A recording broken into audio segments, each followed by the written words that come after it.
दोस्तों, स्वागत है आपका अपने YouTube चैनल मोटिवेपी स्टडी पर। रेलवे एनटीपीसी में अब तक साइंस से पूछे गए सभी प्रश्नों को हम लोग शिफ्ट वाइज, यानी कि जितने भी शिफ्ट में क्वेश्चन पूछा गया था रेलवे एनटीपीसी इंटर लेवल और ग्रेजुएशन लेवल पीटी और मेंस सभी में पूछे गए टोटल 183 शिफ्ट का हम लोग स्टडी कर रहे हैं। तो इसमें हम लोग 15 वीडियो अपलोड कर चुके हैं, जो कि क्लास ये 16 है ना, 16 नंबर ये क्लास है और सेट नंबर आपका 21 यानी कि 20 सेट तक पढ़ चुके हैं ना। 20 शिफ्ट का क्वेश्चन पूछा हुआ हम लोग स्टडी कर चुके हैं, ठीक है। तो चलिए आज देखते हैं पहला क्वेश्चन इसमें कि निम्नलिखित में से किस प्रक्रिया के माध्यम से भोजन आहार नाल में जाता है। तो किस प्रक्रिया के माध्यम से भोजन आहार नाल में जाता है? अंतःग्रहण, या तो पाचन, या तो आत्मसात्करण, या तो निष्कासन। तो इसका करेक्ट आंसर क्या होगा, है ना? इंजेक्शन या डाइजेशन या एसिमिलेशन या तो एलिमिनेशन। तो इसका करेक्ट आंसर है ऑप्शन नंबर ए, है ना, अंतःग्रहण, है ना। इंजेक्शन के माध्यम से भोजन आहार नाल में जाता है, ठीक है। भोजन का जो प्रोसेस है ना, तो आहार का जो प्रोसेस है वो यहाँ पर एक बार देखते हैं, ठीक है।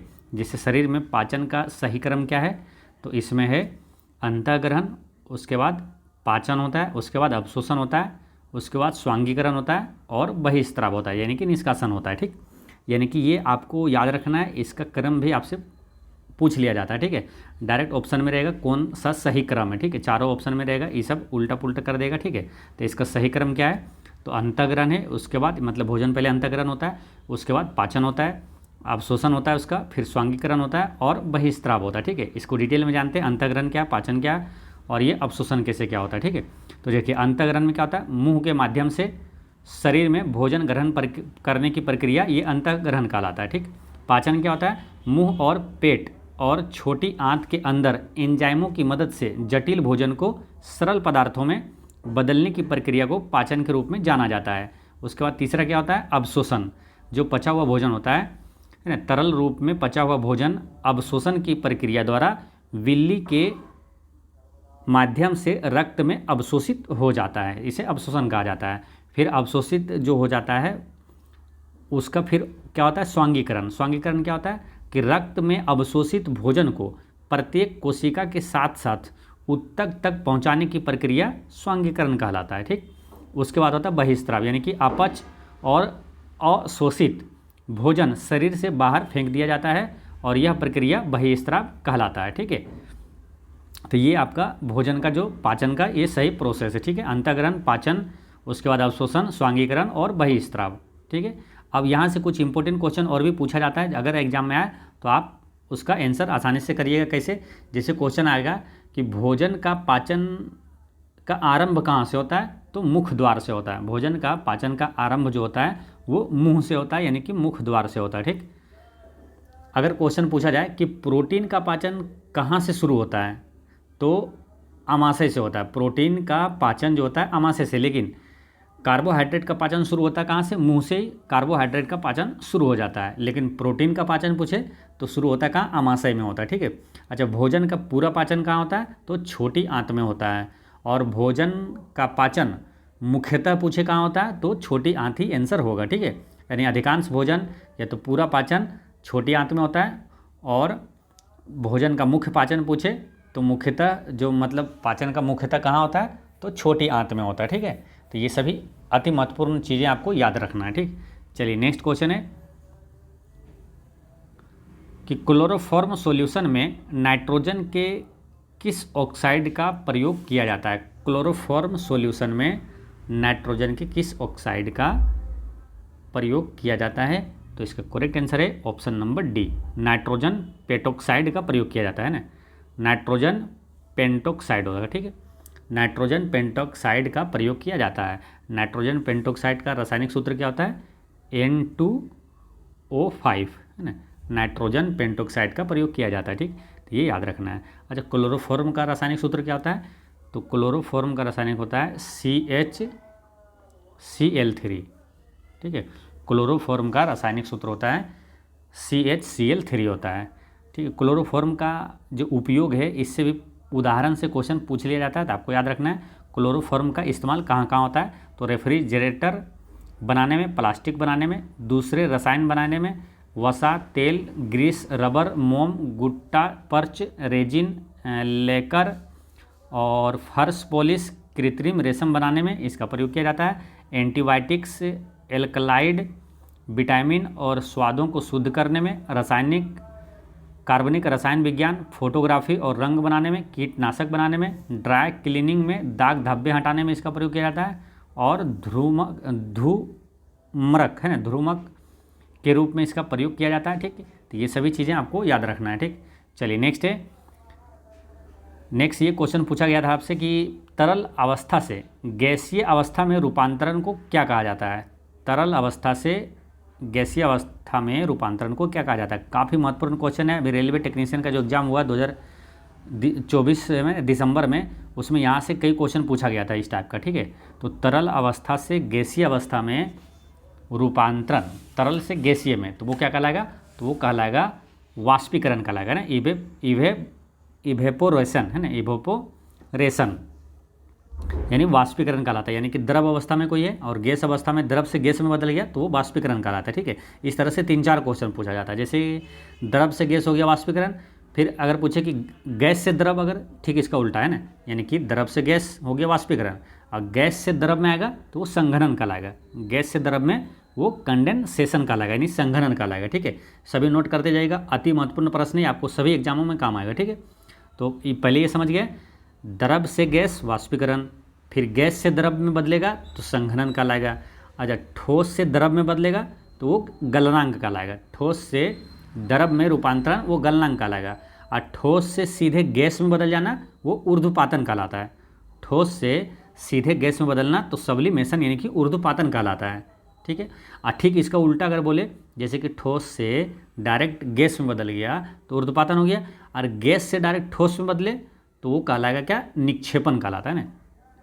गैस से ठोस में बदलना वो निक्षेपण कहलाता है। ठीक, ये याद रखना है। अच्छा, द्रव से ठोस में आना वो क्या कहलाएगा, हिमांक कहलाएगा। द्रव से ठोस में बदलना हिमांक कहलाएगा। ठीक है, तो ये सभी चीज़ें आपको नोट कर लेना है। ठीक है, याद रखना है। ठीक है, तो एक बार फिर समझिए, देखिए क्या पूछा था, द्रव से है, द्रव से गैस में वाष्पीकरण, गैस से द्रव बोले तो क्या होगा, संघनन, ठोस से द्रव गलनांक, ठोस से डायरेक्ट गैस ऊर्ध्वपातन, गैस से ठोस निक्षेपण, और द्रव से ठोस ये कहलाएगा हिमांक। ठीक है, तो ये सभी चीज़ें आपको याद रखना है।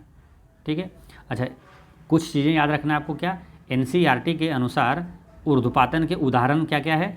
जैसे कपूर, ये ऊर्ध्वपातन का उदाहरण है। डायरेक्ट उदाहरण से क्वेश्चन आ जाएगा कि इनमें से कौन ऊर्ध्वपातन के उदाहरण नहीं है। ठीक है, तो कपूर हो गया ऊर्ध्वपातन के उदाहरण है। आयोडीन है, नेफ्थलीन है, अमोनियम क्लोराइड है, शुष्क बर्फ और एंथ्रासिन, ये सब ऊर्ध्वपातन के उदाहरण है। ऊर्ध्वपातन यानी कि ठोस से डायरेक्ट गैस में बदल देना है। जैसे कपूर है ना, उस डायरेक्ट ठोस से गैस में बदल जाता है। ठीक है, तो ये सब क्या है, ऊर्ध्वपातन के उदाहरण है।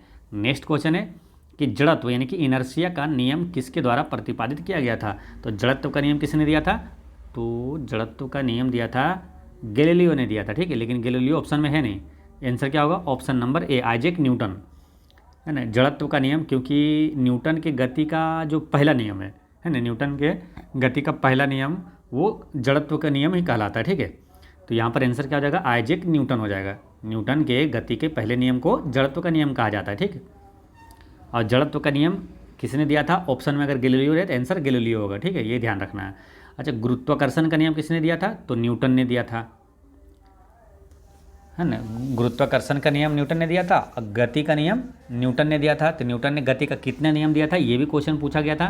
तो आपको याद रखना है, गति का 3 नियम दिया था न्यूटन ने। ठीक है, रही बात आइंस्टीन की, तो आइंस्टीन के बारे में पूछा जाएगा क्या, सापेक्षता का सिद्धांत किसने दिया, तो अल्बर्ट आइंस्टीन ने दिया था। E बराबर mc² किसने दिया था, तो आइंस्टीन ने दिया था। ठीक है, तो ये याद रखना है। रही बात डाल्टन की, तो परमाणु सिद्धांत की खोज किसने किया था, तो जॉन डाल्टन ने किया था। ठीक है, ये याद रखना है। स्टीफन हॉकिंग से एक प्रश्न याद रखना है, काफ़ी महत्वपूर्ण है। क्वेश्चन आएगा कि किस प्रसिद्ध वैज्ञानिक ने सवाल उठाया कि यदि समय यात्रा संभव है तो भविष्य से पर्यटक कहाँ है।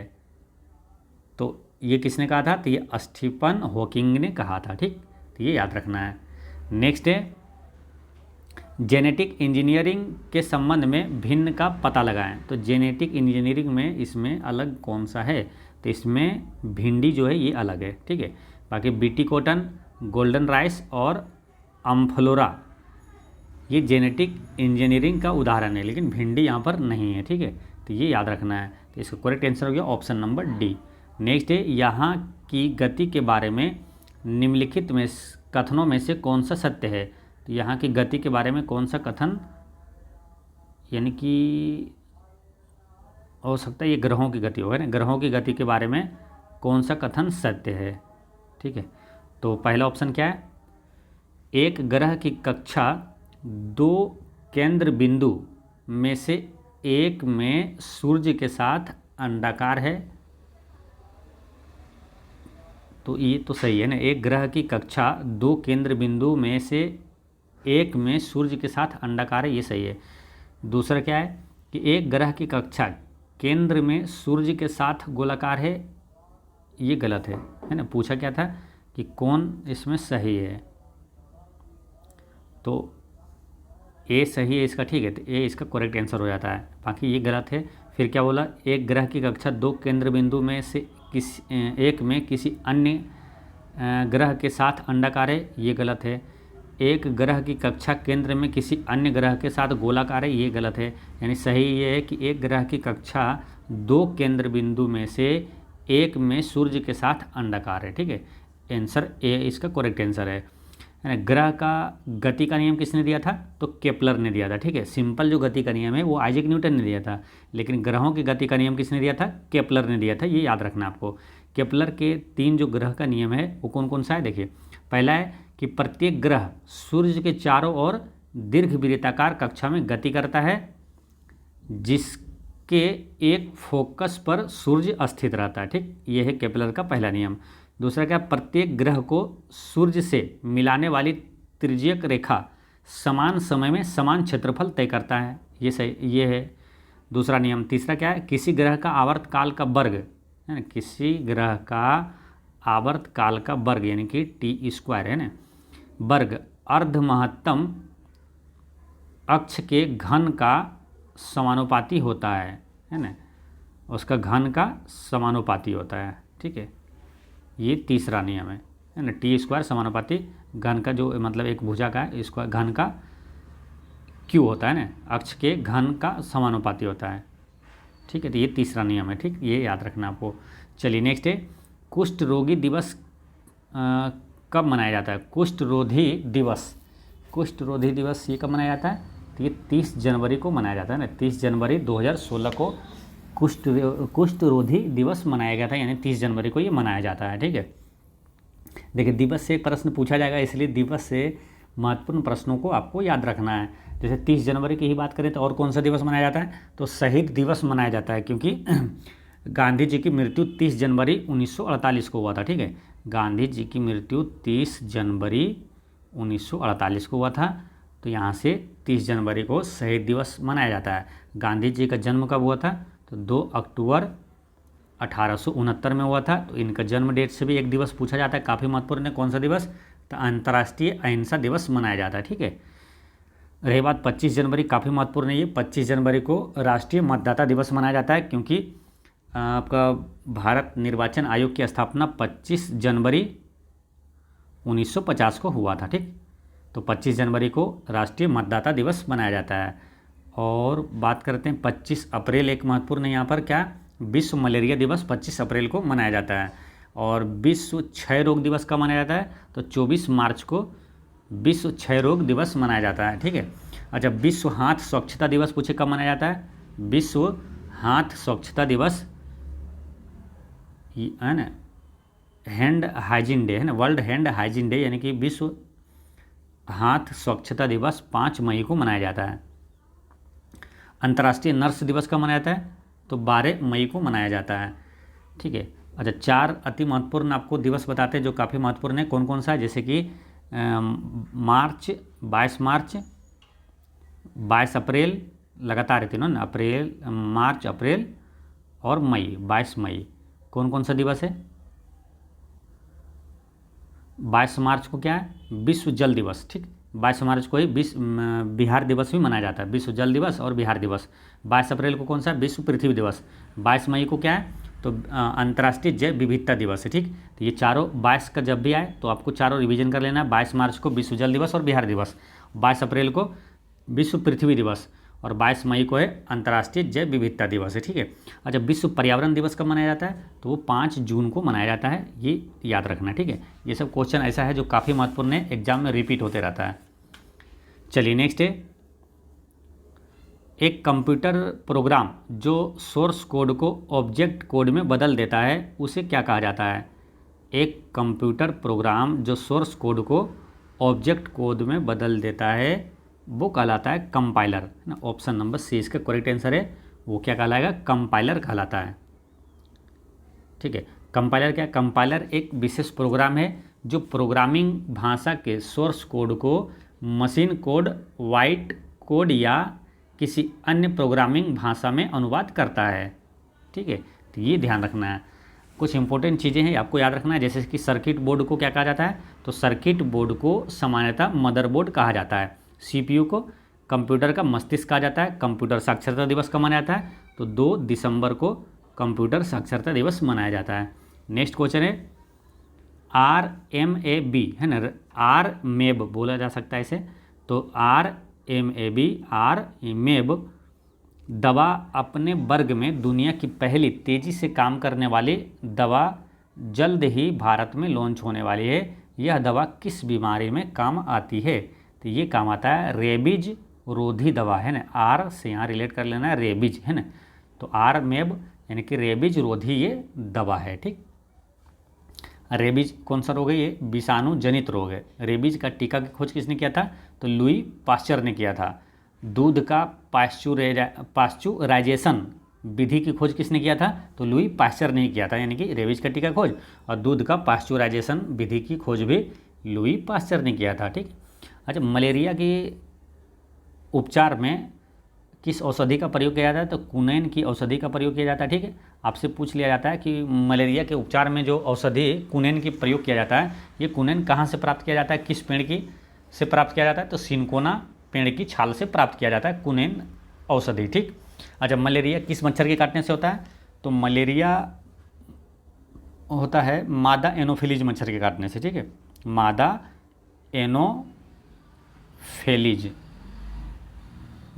एनोफिलीज मच्छर के काटने से मलेरिया होता है। और डेंगू होता है मादा एडीज मच्छर के काटने से। डेंगू जो होता है ये किससे होता है, मादा एडीज मच्छर के काटने से फैलता है ये। और मधुमेह रोग किससे होता है, तो ये इंसुलिन की कमी से मधुमेह रोग यानी कि डायबिटीज होता है। नेक्स्ट है, डैश कम दूरी की वायरलेस कनेक्टिविटी की सुविधा प्रदान करता है, तो कम दूरी की वायरलेस कनेक्टिविटी की सुविधा प्रदान करता है ब्लूटूथ। ऑप्शन नंबर सी इसका करेक्ट आंसर है। ब्लूटूथ का आविष्कार किसने किया था, तो इस ब्लूटूथ का आविष्कार किया था हॉर्टसन ने, जाप हॉर्टसन। ब्लूटूथ का आविष्कार जाप हॉर्टसन ने किया था।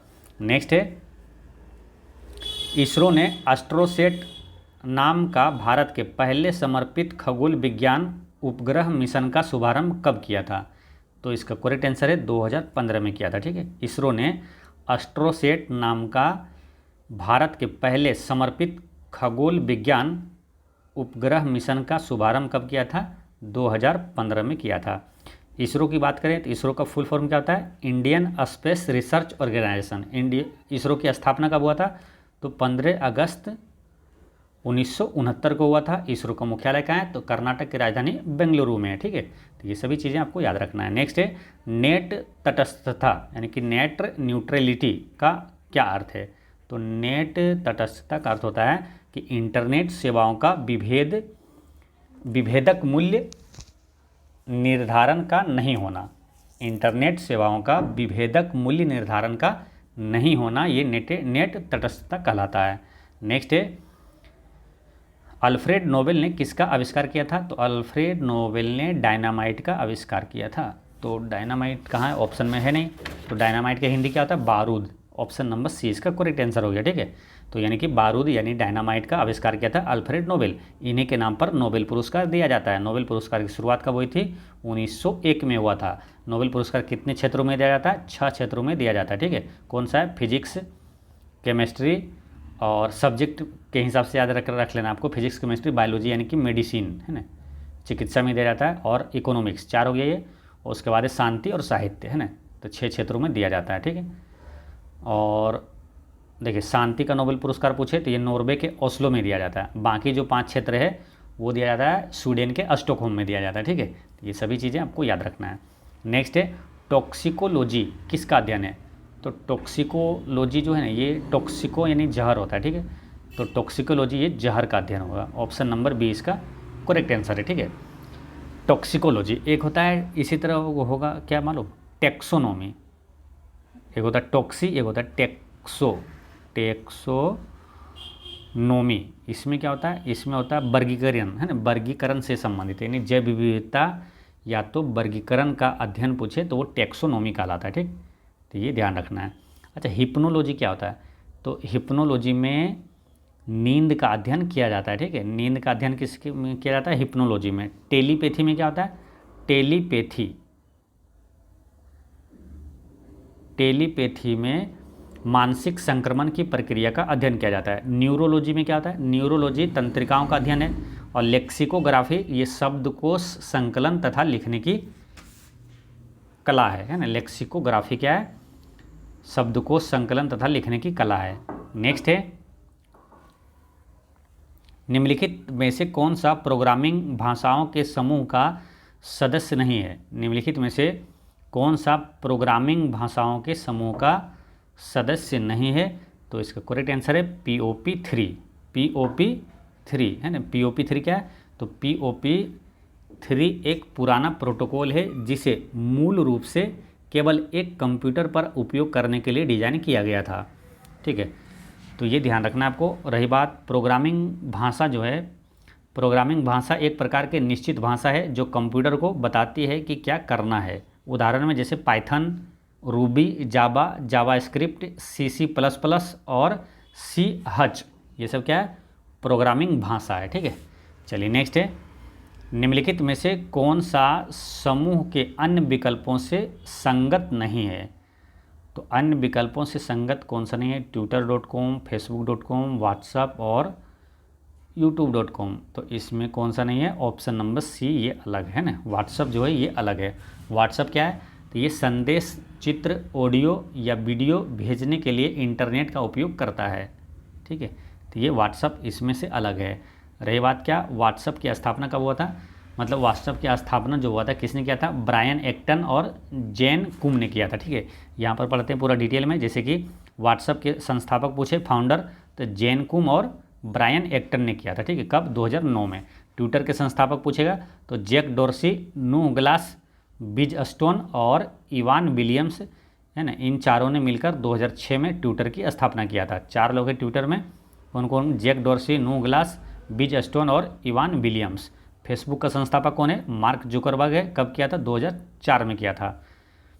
बात करते हैं यूट्यूब की। यूट्यूब की स्थापना किसने किया था? तो स्टीव जैन, चाड हार्ले और जावेद करीम ने किया था। यूट्यूब का स्थापना स्टीव जैन, चाड हार्ले और जावेद करीम ने की थी। ये तीनों अमेरिकी ई-कॉमर्स कंपनी पेपाल के पूर्व कर्मचारी थे। उन्होंने 14 फरवरी 2005 को यूट्यूब डोमेन पंजीकृत कराया था।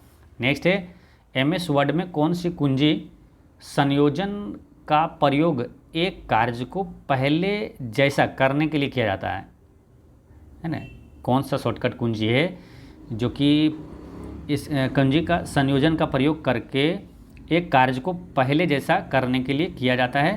तो इसका करेक्ट आंसर है Ctrl+Z है ना। ऑप्शन नंबर बी इसका करेक्ट आंसर है। ठीक है, अब शॉर्टकट कुंजी आपको यहाँ पर याद रखना है। ठीक है, क्वेश्चन आपसे पूछा जाएगा कि कॉपी करने के लिए किसका प्रयोग करते हैं? Ctrl+C का है ना। पेस्ट करने के लिए Ctrl+V का, और सभी को चयन करने के लिए यानी ऑल सेलेक्ट Ctrl+A, और अंतिम प्रक्रिया को उलटने के लिए Ctrl+Z, और पिछले पूर्ववर्त को उलटने के लिए Ctrl+Y, नया टैब खोलने के लिए Ctrl+T, और वर्तमान टैब बंद करने के लिए Ctrl+W, और पिछला बंद टैब फिर से खोलने के लिए Ctrl+Shift+T का प्रयोग किया जाता है।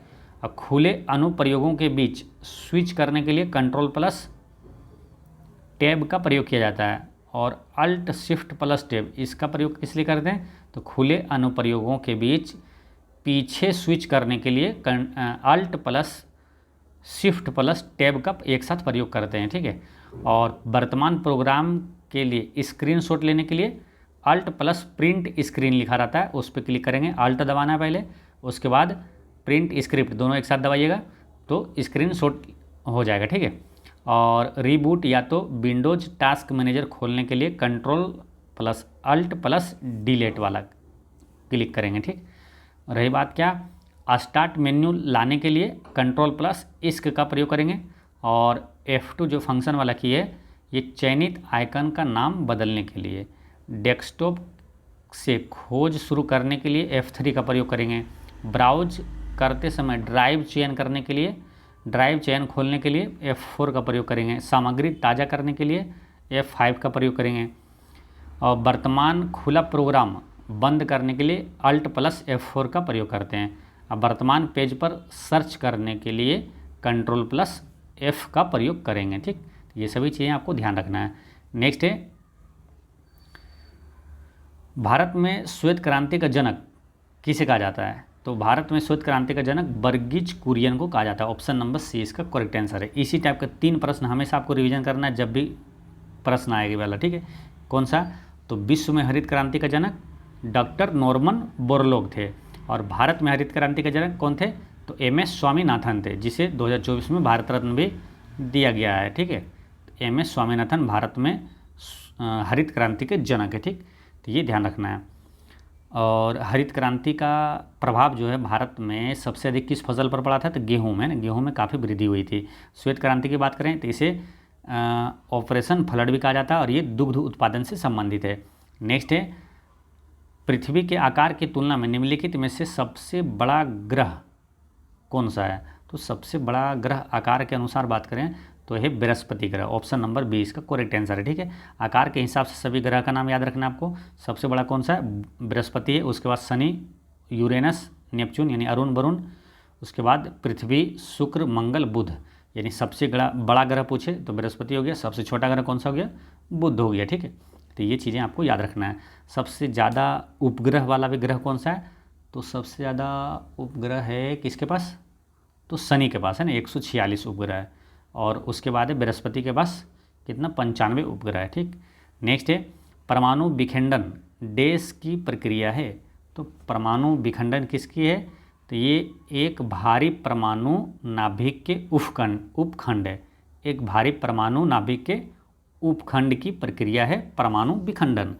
परमाणु विखंडन के बारे में थोड़ा सा यहाँ पढ़ते हैं। देखिए, परमाणु विखंडन एक भारी परमाणु नाभिक के उपखंड की प्रक्रिया है। इसमें क्या होता है, एक परमाणु जो होता है, बड़े परमाणु, देखिए परमाणु विखंडन में क्या होता है, देखिए परमाणु विखंडन की प्रक्रिया में भारी नाभिक जो होता है 2 छोटे नाभिक, 3 न्यूट्रॉन एवं उच्च परमाणु में ऊर्जा उत्पन्न करता है, ठीक है।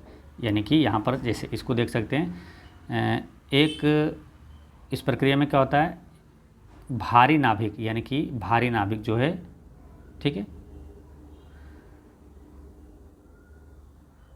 भारी नाभिक 2 छोटे नाभिक, यानी कि एक इतना, फिर इससे एक छोटा सा बनेगा, ठीक है, प्लस में 3 न्यूट्रॉन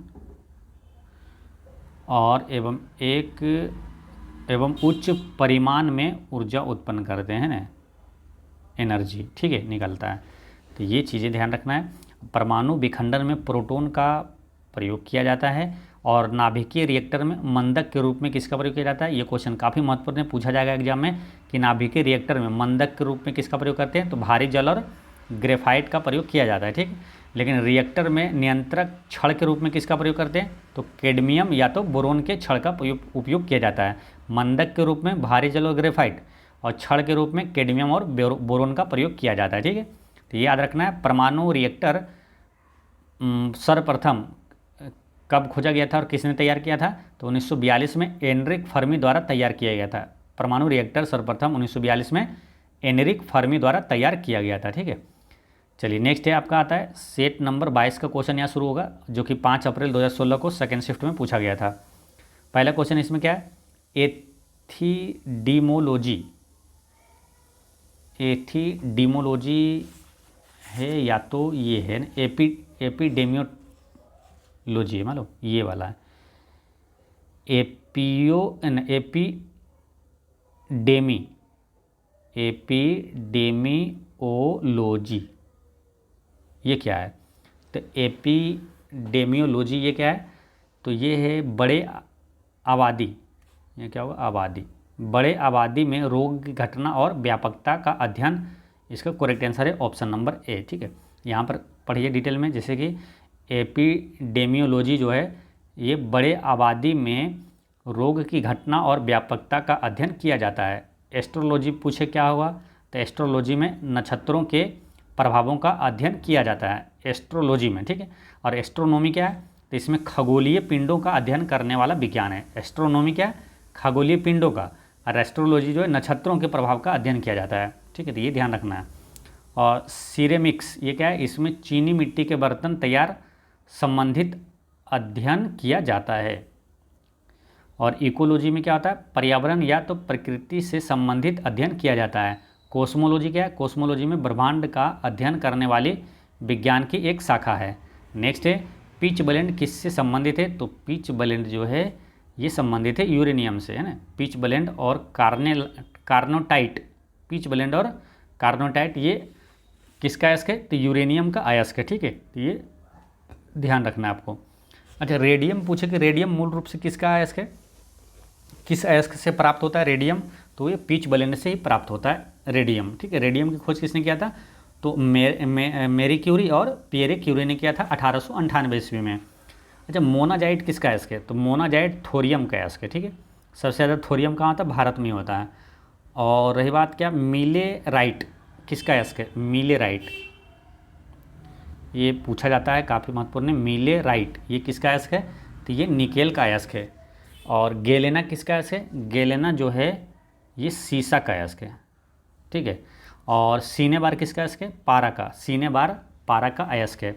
नेक्स्ट है कि निम्न में से कौन सा ग्रीन हाउस गैस नहीं है, तो ग्रीन हाउस गैस पहले भी आपको बताए थे, ग्रीन हाउस कौन कौन सा है, यहाँ से क्वेश्चन कई बार एग्जाम में पूछा जाता है। ग्रीन हाउस इसमें से कौन सा बोला कि नहीं है, देखिए मीथेन ग्रीन हाउस गैस है, कार्बन डाइऑक्साइड है, नाइट्रस ऑक्साइड है, ये ऑक्सीजन जो है ये ग्रीन हाउस गैस नहीं है। ठीक है, ग्रीन हाउस गैस कौन कौन सी है वो ध्यान रखना है। एनसीईआरटी के अनुसार ग्रीन हाउस गैस कौन कौन सा है, कार्बन डाइऑक्साइड CO2 और मीथेन, नाइट्रस ऑक्साइड, हाइड्रोक्लोरोफ्लोरोकार्बन और हाइड्रोफ्लोरोकार्बन और परफ्लोरोकार्बन, सल्फर हेक्साफ्लोराइड, ये सभी क्या है, तो green house gas. Green house gas क्या होता है, ग्रीन हाउस गैस क्या वायुमंडल के ये तापमान को बढ़ा देता है। ठीक है, और एक क्वेश्चन पूछा जाएगा आपसे यहाँ से कार्बन डाइऑक्साइड से कि देखिए जल वाष्प भी क्या है, जल वाष्प भी आपका ग्रीन हाउस गैस है।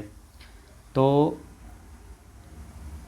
जिससे कार्बन डाइऑक्साइड से क्वेश्चन किया आता है कि ग्लोबल वार्मिंग के लिए सबसे अधिक जिम्मेदार गैस कौन सा है, तो कार्बन डाइऑक्साइड है। ठीक है, कार्बन डाइऑक्साइड जो आग बुझाने में किस गैस का प्रयोग किया जाता है, कार्बन डाइऑक्साइड का प्रयोग किया जाता है। वायुमंडल में कार्बन डाइऑक्साइड कितना पाया जाता है, 0.03% पाया जाता है। ठीक है, और एक क्वेश्चन आता है कि ठोस कार्बन डाइऑक्साइड को है ना शुष्क बर्फ किसे कहा जाता है, तो ठोस कार्बन डाइऑक्साइड को कहा जाता है। ठीक है, रही बात मीथेन की, तो मीथेन से आपसे पूछा जाएगा क्या कि जैसे कि प्राकृतिक गैस का मुख्य घटक क्या, मीथेन है। बायोगैस का मुख्य घटक मीथेन है। गोबर गैस का मुख्य घटक क्या, मीथेन है। और कोयले की खादान में जो विस्फोट का कारण क्या होता है, तो मीथेन गैस होता है ना। मीथेन को ही मार्स गैस कहा जाता है। और ये धान के खेतों में भी कौन सी गैस मुख्यतः पाई जाती है, तो धान के खेत दलदली क्षेत्रों में मीथेन गैस पाया जाता है। जानवरों को जो जुआली करता है ना उसमें मीथेन गैस पाया जाता है। ठीक है, रही बात नाइट्रस ऑक्साइड की, नाइट्रस ऑक्साइड से क्वेश्चन आएगा कि हंसाने वाली गैस किसे कहा जाता है, नाइट्रस ऑक्साइड को ही कहा जाता है ना, N2O को हंसाने वाली गैस कहा जाता है। और इसका खोज किसने किया था, नाइट्रस ऑक्साइड की खोज और ऑक्सीजन की खोज, दोनों की खोज किया था किसने, जोसेफ प्रिस्टले ने किया था। ठीक, तो ये सभी आपको याद रखना है। नेक्स्ट है हाल ही में किस खोज को विज्ञान में एक उपलब्धि माना जा रहा है, तो किस खोज को विज्ञान में एक उपलब्धि माना जा रहा है, तो गुरुत्वाकर्षण तरंगों का पता लगाना, ऑप्शन नंबर 20 का करेक्ट आंसर है। गुरुत्वाकर्षण तरंगों का पता लगाना ये विज्ञान में एक उपलब्धि माना जा रहा है, ठीक है। अच्छा, गुरुत्वाकर्षण का नियम किसने दिया था? तो आइजैक न्यूटन ने दिया था। गति का नियम किसने दिया था? तो न्यूटन ने दिया था। और गुरुत्वाकर्षण जो बल होता है F बराबर वो क्या होता है? तो ये होता है सार्वत्रिक गुरुत्वाकर्षण नियतांक यानी कि capital G m1 into m2 बटा में r² होता है, ठीक है। अच्छा, कैपिटल G का मान पूछे क्या होता है? तो होता है 6.67 इंटू 10⁻⁻11 न्यूटन मीटर स्क्वायर प्रति kg²। ये होता है ना, याद रखना है, कैपिटल G का मान होता है। स्मॉल g का मान पूछे तो 9.8 मीटर पर सेकेंड स्क्वायर होता है, ठीक। तो ये सभी चीज़ें आपको याद रखना है। नेक्स्ट है निम्न में समानता की पहचान करें, है ना। 4 चीज़ें दिया हुआ है, इसमें समानता क्या है? जैसे बल्ब, सूर्य, लैंप और मोमबत्ती, तो इसमें समानता क्या है? अब ऑप्शन पढ़िएगा तो समझ में आएगा। सभी मोम के बने होते हैं, तो ये गलत है। सभी विद्युत धारा पर कार्य करते हैं, तो ये भी गलत है, क्योंकि लैंप में क्या तेल से काम करता है, सूर्य अलग चीज़ है ना। सभी दुकानों में पाए जाते हैं, ये गलत है। सभी प्रकाश के स्रोत हैं, ये सही है ना। ऑप्शन नंबर डी इसका करेक्ट आंसर है, ठीक है। कुछ क्वेश्चन ऐसे भी होते हैं जो कि आप कभी नहीं भी पढ़ें, आप अपना दिमाग लगा के आंसर लगा सकते हैं, ठीक है। दोस्तों, आज की वीडियो इतना तक रहने देते हैं। और आज का एक क्वेश्चन है जो कि आपको कमेंट में बताना है, ठीक है। जैसे सामान्य स्वास्थ्य के लिए रक्त का pH मान की सीमा होनी चाहिए, कितना होना चाहिए? ये 4 ऑप्शन दिया हुआ है ना आपको, 2 ये है और 2 ऑप्शन इधर है, ठीक है। इसमें से आपको बताना है कि सामान्य स्वास्थ्य के लिए रक्त का pH मान कौन सा होगा, तो इसका करेक्ट आंसर क्या होगा, ठीक है। तो इसका आंसर आप कमेंट में दीजिएगा और कोई भी डाउट हो तो कमेंट में पूछिएगा। मिलते हैं नेक्स्ट वीडियो में। पढ़ते रहें, मुस्कुराते रहें। जय हिंद दोस्तों।